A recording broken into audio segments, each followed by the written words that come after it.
Good afternoon. Having dealt with the Trump administration now for over 2 years, let me first say what a thrill it is to now be in front of normal, rational, kind people.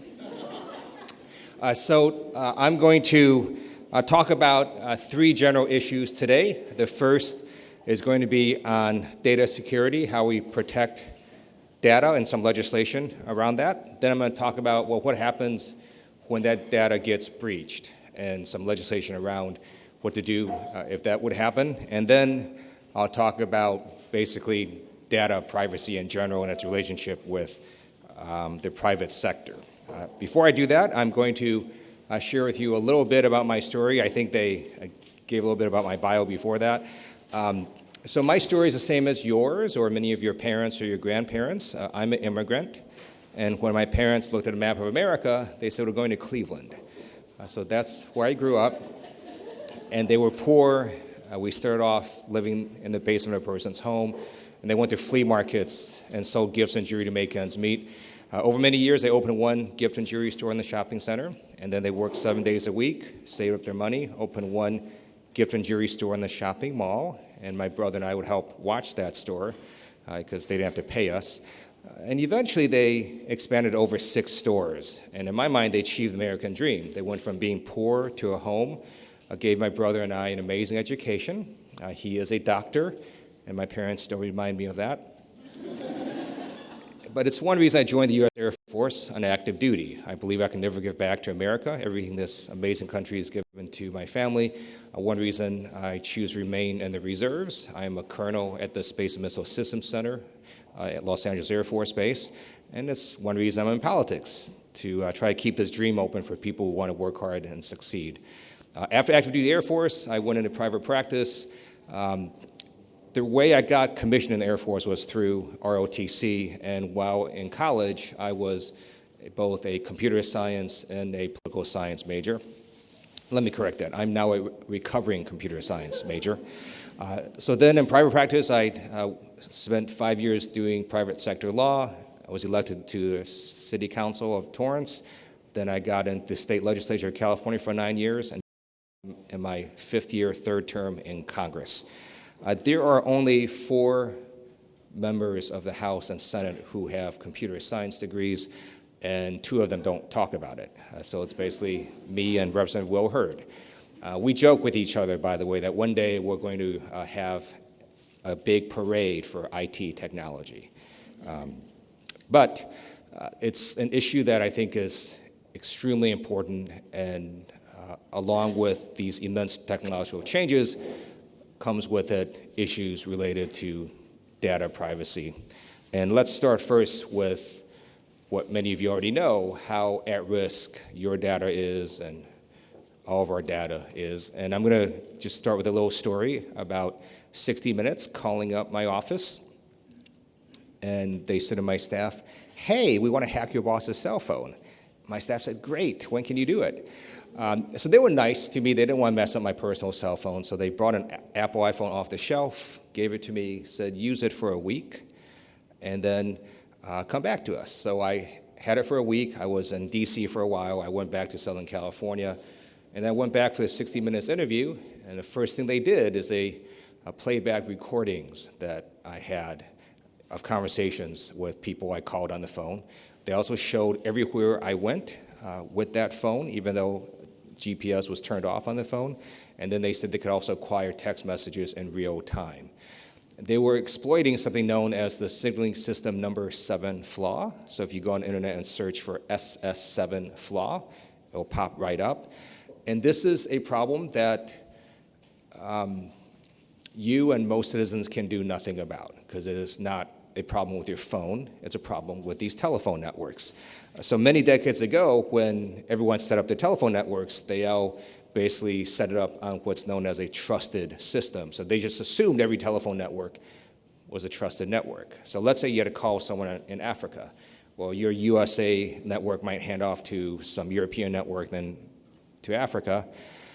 Turns out that, countries like North Korea and Russia and Iran also have telephone networks, and criminal syndicates associated with various countries also can get access to telephone networks. So if you simply have access to a telephone network, you can listen in on the cell phone of anyone in the world just knowing their cell phone number.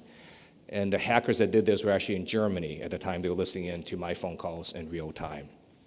A couple days after the 60 Minutes show aired, the FCC said, okay, we're going to do an investigation. And then about 2 years later, the FCC said, yep, there is a problem. And I met with the telecoms, I met with Oracle and some other software companies. They have mitigated this issue. They have not completely solved it.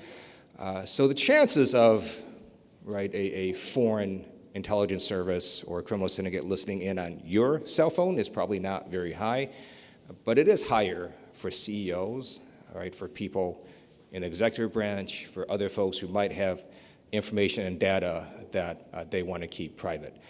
So it is a problem that we keep working on, and the only real solution that you have and other people have is to go to encryption. So on your phone, as you know, you can use encrypted apps like WhatsApp or Signal and other devices and other sorts of software.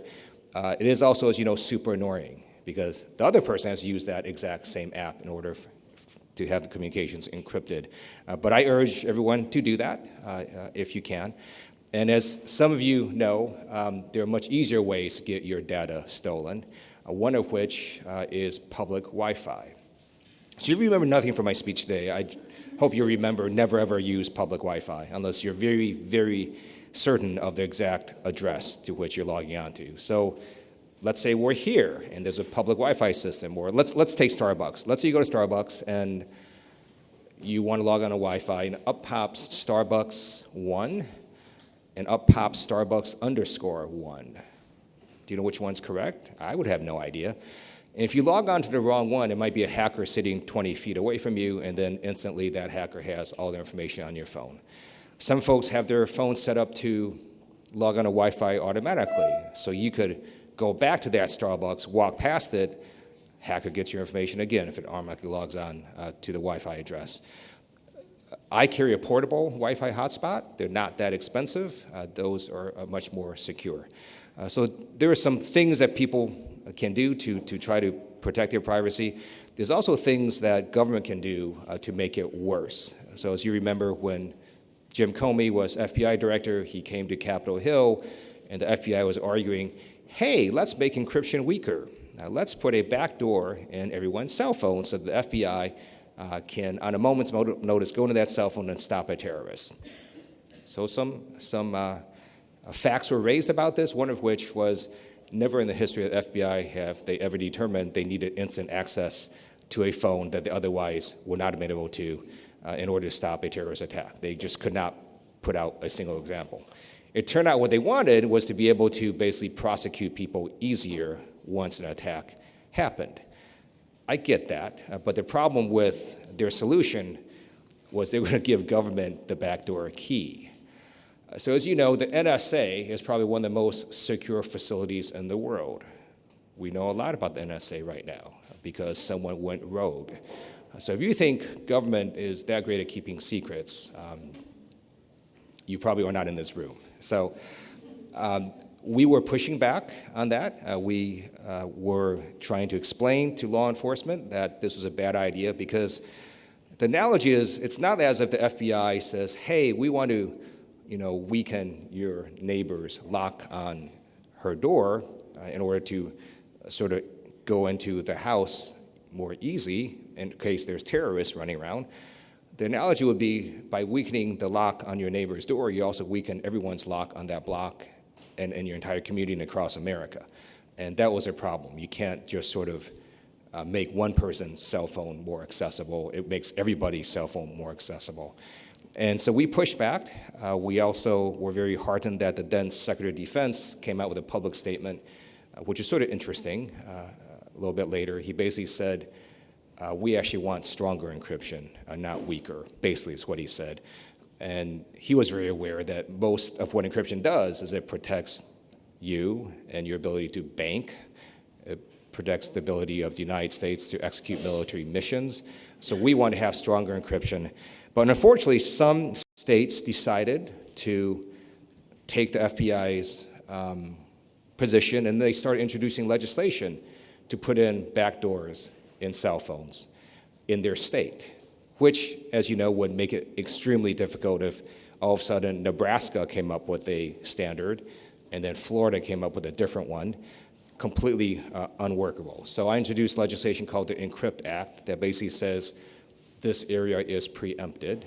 States cannot go ahead and mandate that certain or any consumer products have to have weaker encryption. The federal government will decide this issue. Well, then Comey got fired, so that issue sort of went away. But every now and then you still see law enforcement trying to raise the issue of trying to weaken encryption.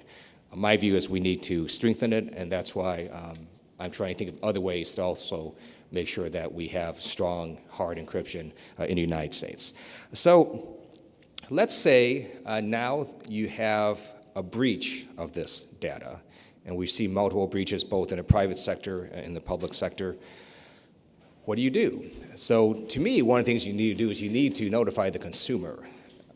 Unfortunately, there is really no standard out there that does that. So I'm a co-author of a bill by Representative Jim Langevin that says, hey, if there's a breach, you got to notify the consumer within 30 days.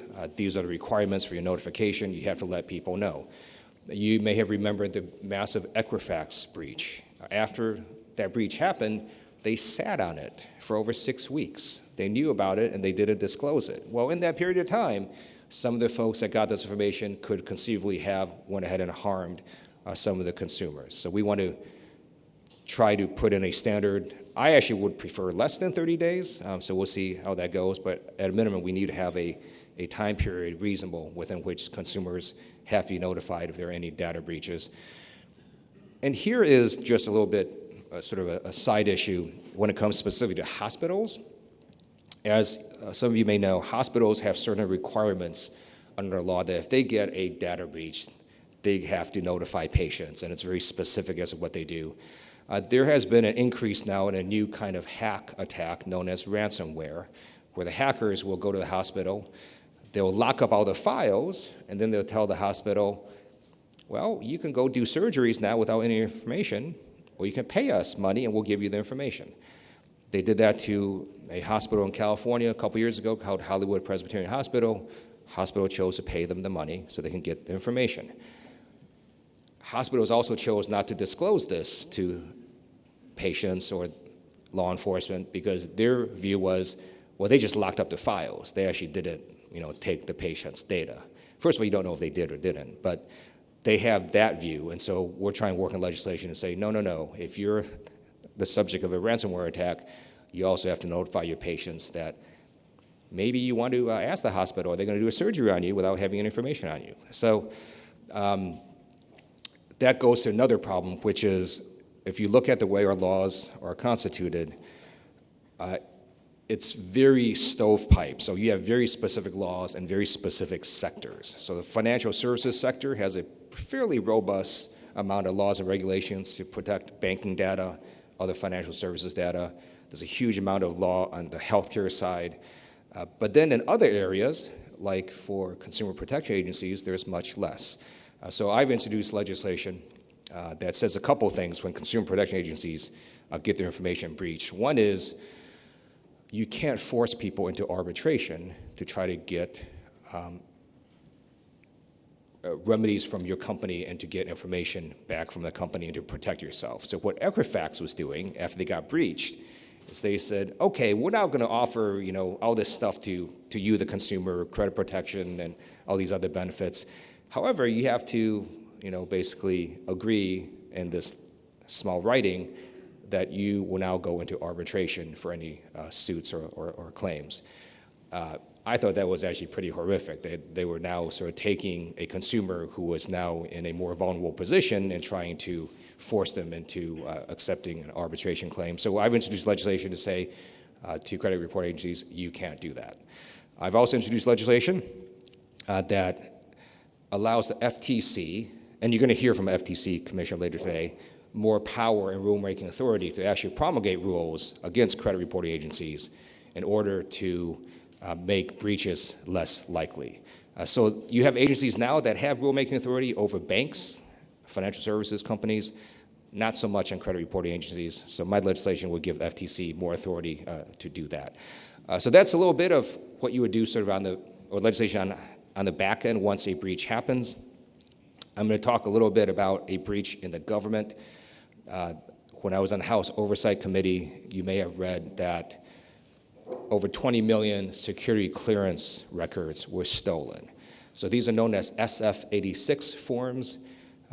I had a security clearance before entering Congress. When I was in the Air Force, I also had briefings on cyber-related issues. I've taken tours of cyber-related stuff. And I had the security clearance. I remember filling out these SF-86 forms, and they are very intrusive. They're quite large. They ask you basically every bad thing you ever did, bunch of people that you knew, any foreign contacts you may have had, all these things that you probably wouldn't want the world to know, and you certainly wouldn't want a hostile intelligence service to know. Well, it turns out that a hostile intelligence service now has about 20 million of these records of Americans who hold security clearances. It is a massive treasure trove for blackmail. And one of the articles called it the crown jewels of American national intelligence. And so how did these hackers get it? Well, it turns out that this very super important database was being protected by the Office of Personnel Management, a human resources agency. This would be like having the Department of Agriculture protect your nuclear launch codes, right? It made zero sense. So we did these hearings, and by the way, I also was the first legislator to call for the head of OPM to resign at the time. It was not easy. We were in a Democratic administration. This was under Obama years, and you never really want to do that to an administration of your own party, but after looking at the data, it was clear to me that she and the department had just ignored years of IG reports saying, your computer systems are so weak, you should shut them down because you're going to get breached. They didn't do that, they got breached. But we also worked on a bipartisan basis, and I drafted legislation that said, hey, let's take this super incredibly important database and move it to Cyber Command or somewhere in Department of Defense. The Obama administration said this whole interagency review, they looked at the issue and they came back and said, okay, you're right. So they moved it now to Cyber Command. So now it's in a much more protected space. So a lot of things that happen, I think, are because technology is happening so quickly, government moves slowly, private sector moves somewhat more quickly, but still the rapid pace of technology has made it so we're all still catching up in how to protect data and to keep it from being breached. So now I'm going to talk about the final issue, and then I'll answer any questions that you may have, which is, well, in this sort of brave new world we have, how do we want to think about data privacy and what companies should do with your data and what sorts of rights do you have to your data? I don't necessarily have the answers, and I'm happy to listen to any of your suggestions. I do think there are certain principles we should probably adhere to, one of which is that you should have the right to ask companies what is the data that they're getting on you. You should, I think, have the right to ask these companies to give you the data that they're collecting on you. A model for this is actually the California Consumer Privacy Act, of which I think many of you are familiar. Very proud it came from my home state. And I'm just going to read you some of the provisions. So it grants a consumer the right to request that a business disclose the categories and specific information that it collects about the consumer and the categories of third parties with which the information is shared. That's good. Consumers can also request a business or commercial purpose for collecting that data in the first place. It also requires that the business make disclosures about the information and purposes for which that data is used. I also think there should be a right for consumers to request that the company delete your data.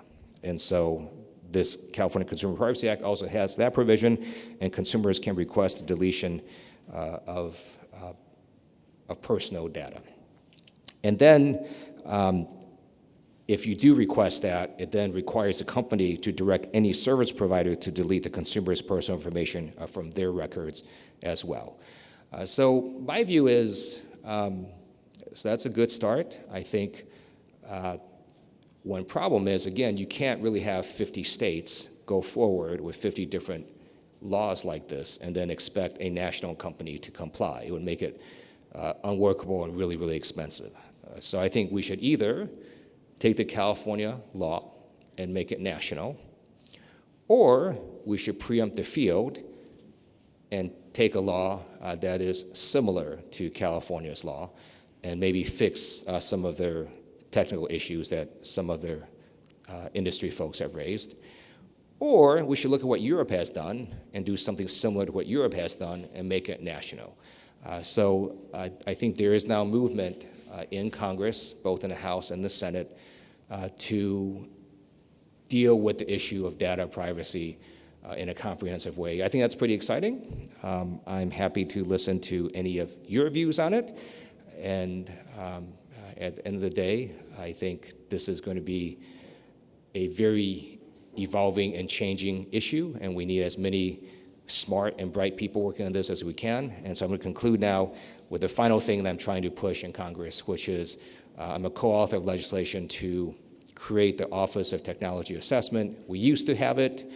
Newt Gingrich took it away, and now we're all stupider in Congress because of that. If we could bring it back, it'd be really good to have the expertise of a technology office to help on these very, very difficult issues. And the last point I'm going to make is I had this interesting thing happen a few years ago where I was working on a cyber issue, and I told my staff to call one of their, I'm not going to name them, but they're a nonpartisan office that helps Congress on a variety of issues. So I said, call them, I want the answer to X. So my staff called them, and then a day later, my staff comes to me and says, yeah, we talked to them, and they said, there's no one here that can deal with the issue of X. I thought, okay, that's a problem. So we have a problem in terms of just having capacity in Washington, D.C. To deal with these issues. So I want to thank you for being interested. And then finally, I want to thank Access Now for everything you do to protect the digital rights of vulnerable people around the world and to promote the rule of law and freedom of speech. So thanks for having me here. Happy to answer any questions you may have.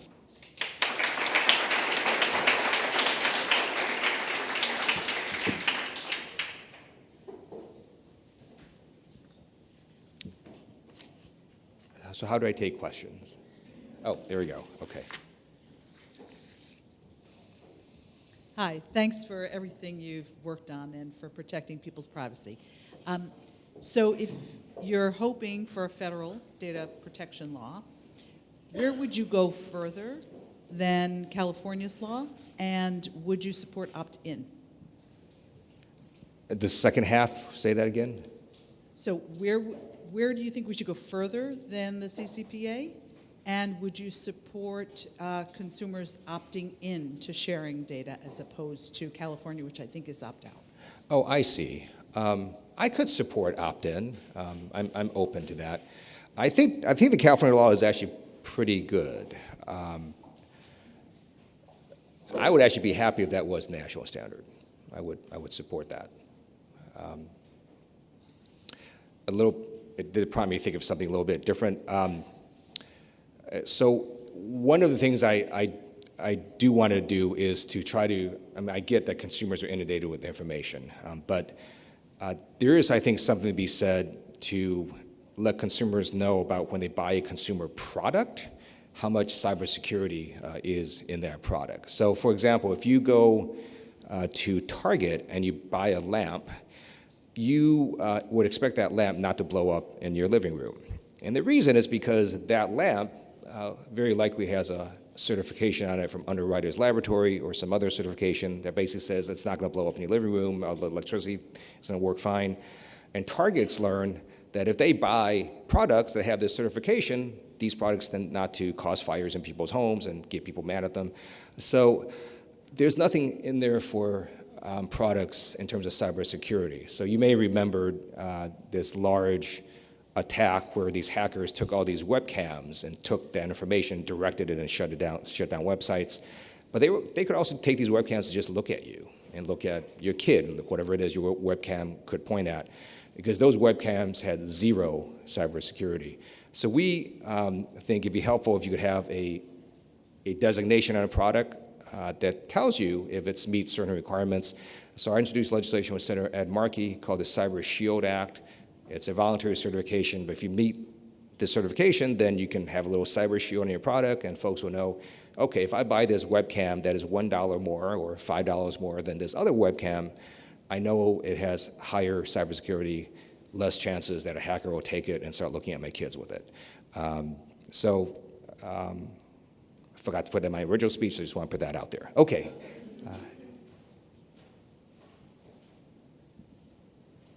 Yes, sir. Hello, Alex Howard. Thank you so much for supporting the Office of Technology Assessment coming back. That's just great news. That being said, there are other things that seem to be creeping in, often without us paying attention, and sometimes the future arrives, right? There was a widely circulated video of a man walking into an airport in China and have it recognize him and tell him what his flight was without him doing anything. Yeah. Now, journalists have documented that in this country, we are seeing the rapid rollout of facial recognition in many different airports. The administration seems to be fast-tracking this. If your biometric data is ingested by a commercial provider, a government provider, and then goes into a permanent database, that's not something that you can easily fix, right? What kind of oversight would you recommend for that? Right. What kind of protections should there be for that? Right. And is there any way to put this off in terms of creating some kind of national law that governs this, not the problems from 10 years ago? Right. So funny you should ask that. We are working on legislation right now on facial recognition. So there was a Georgetown study that came out. One of the things that caught my eye, in addition to privacy concerns, is based on the state of technology right now, it appears that facial recognition is pretty good at faces that happen to be Caucasian looking, but if the faces are darker in color, they tend to have more mistakes. So then if you have facial recognition being used by law enforcement out there that is making much more mistakes on people who happen to be minorities, to me that's an equal protection problem. And so we're working on legislation on facial recognition, primarily directed at law enforcement agencies as to sort of guidelines they have to follow before they could deploy it, and then after they deploy it, things that they have to do. So that's what we're working on. So China is doing all sorts of things, not just with facial recognition, but also with artificial intelligence. They also are an authoritarian government, so they can just sort of do these things. Thank goodness we have the US Constitution that does have protections for people. But what these authoritarian governments are doing is pretty scary. And as Access Now is very aware, a lot of this technology can be used for a lot of good. It can also be used for a lot of harm when used by an authoritarian government. So we can control what we can control in the US, and happy to provide more information to you offline, but we're working on the facial recognition issue as we speak right now. We're offline right now, correct? I tweeted out something that this was live streamed, so yeah, good. So we're not offline yet. I'm going to take one more question. I have a hearing I have to go to. Yes.